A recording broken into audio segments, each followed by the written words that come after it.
My name is Zane Puchalowski. I am your father, your dad. That's our relationship. I guess I've known you since birth. I actually helped deliver you. Your first question here is an important moment in my life and what I learned from that experience. Man, that's a big question. There's a lot of those.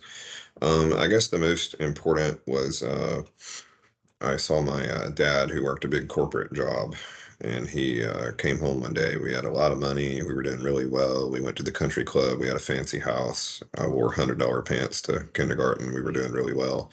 And he told my mom that he quit his job. And uh, and I remember the plate hitting the floor that my mom was holding as she was watching. And then I got told to go to my room while they discussed it for a little while.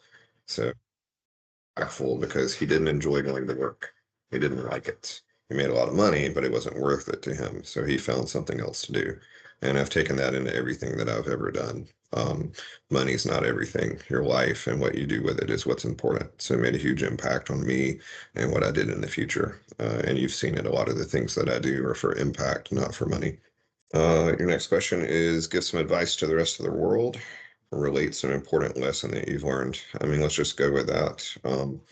Do things that are important in life. You'll be able to survive.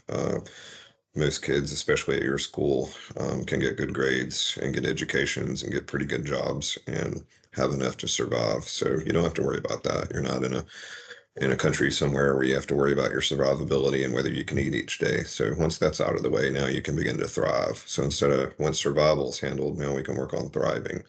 And I think that's the advice I give to everybody is find something that's impactful and makes a big difference in the world and in people's lives. The other part of this is there's going to be a lot fewer of you than there were my parents, right? So the boomer generation was massive. Gen Z, Gen A is pretty small. So you guys are all going to have to do something and make a difference. How would you describe a meaningful life and what is most important in achieving a meaningful life? It's what impact did you make and who did you leave behind?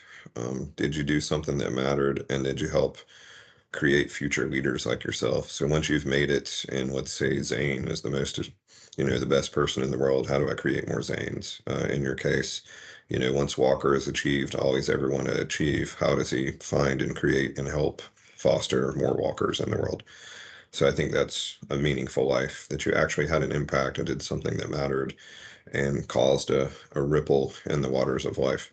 Your next question is how do you view the topic of aging in our society, personal feelings about aging and growing older? What do you believe are negative and positive aspects of aging? This is going to change a lot over your lifetime. Um, if you can live another 5 years, you might live another 50 or 60 or 70.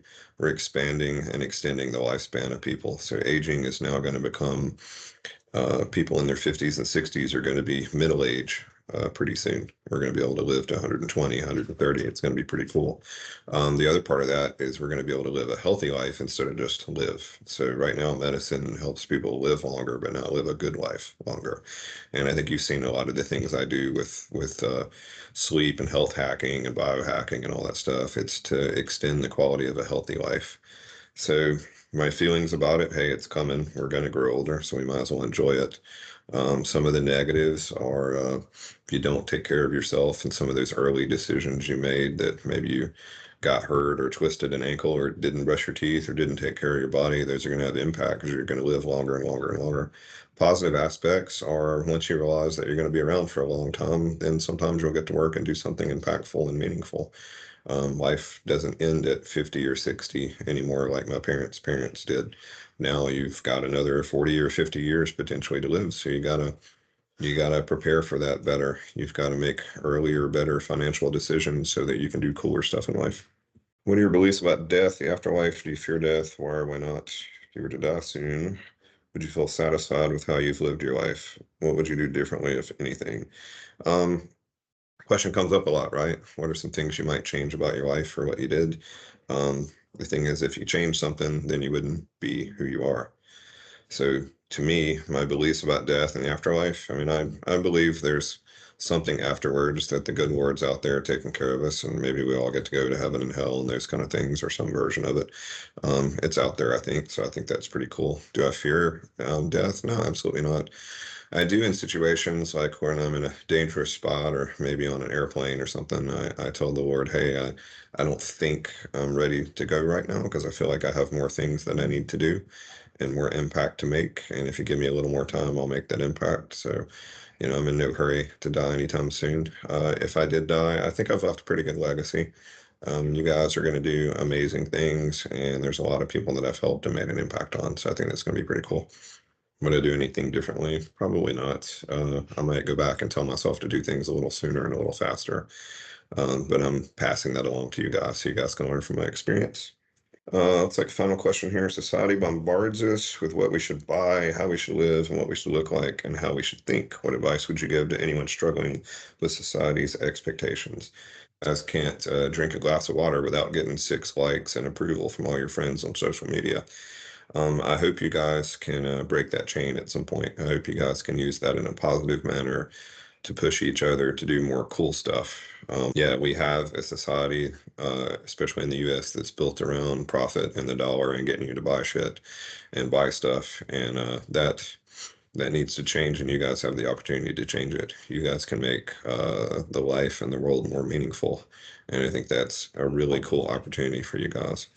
Um, I talk with lots of kids who are struggling about are they doing what they should in life and how do they figure out what they want to do and all those kind of things. I think the key piece of advice I have for you guys is there is no one solution, there is no one perfect thing, and you don't make a mistake if you go down one path and it's the wrong path. It's like taking a journey out in the woods, right? There's a lot of different paths to go down, and if you don't try them out and you don't take a few steps down each path, then maybe you never find that cool lake or that cool mountain or that cool view, right? But if you do go down and suddenly it's briars and not cool and rocky and terrible, just go back to the last spot that you were in, the last inflection point, and start over.